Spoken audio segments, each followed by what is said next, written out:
Hello guys! Magre-repair naman tayo ngayon guys ng computer speaker. Bali ang problema nito guys ay wala siyang power. Kaya pag walang power, walang sounds. Nakikita nyo naman guys, wala siyang power light.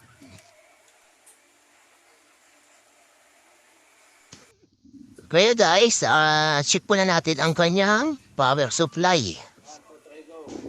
Ang power supply nito guys ay almost 5 volt lang. Minsan kita gamitan naman ng charger to. May kasi naka-USB naman siya. At pwede nyo naman isap-sap sa USB port ng iyong computer.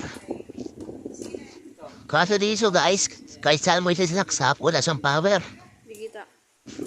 Ayan guys, bali check natin yung kanyang supply kung meron sa dito sa mga wire niya. At yun nga guys, wala siyang supply. Possible ang sira nito ay yung USB cord dito. Inahan natin palitan, i-try natin palitan dito. Kaya guys ay bubuksan ko muna para matanggal natin ang kanyang existing wire. Papalitan ng bagong USB wire. Kaya guys ay kailangan natin mag-inan dito para mas maganda yung ating connection na magagawa.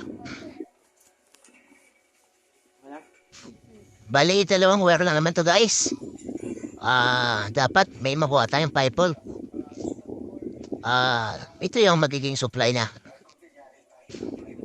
Hinilang ko na rin guys yung speaker terminal para hindi na maputol pag pinalit natin. Dito sa speaker wire guys, dalawa lang naman ito. Kahit ilan nyo lang yung dalawang wire doon sa terminal ng speaker. Magkakasignal na yan.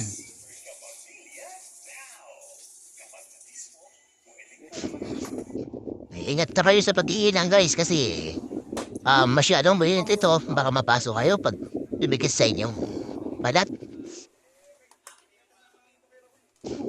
At dito nga guys ay ipabalik na natin para siyempre try din natin kung magka-power na siya. Pagka-power na siya, magkawala dapat siya ng sounds.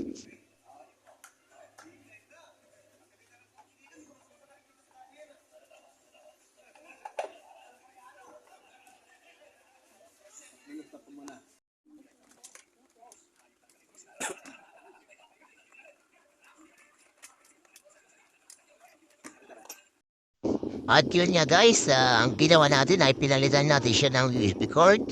Tapos itatry natin siya ngayon kung okay naman na ginawa natin, kung magka-power na siya.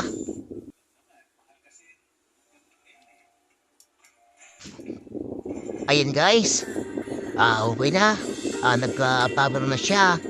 Tapos may sounds na rin siya. Bali, ang ginawa naman natin guys ay pinalitan natin siya ng USB cord kasi nandun yung kanyang power supply. Thank you for watching guys.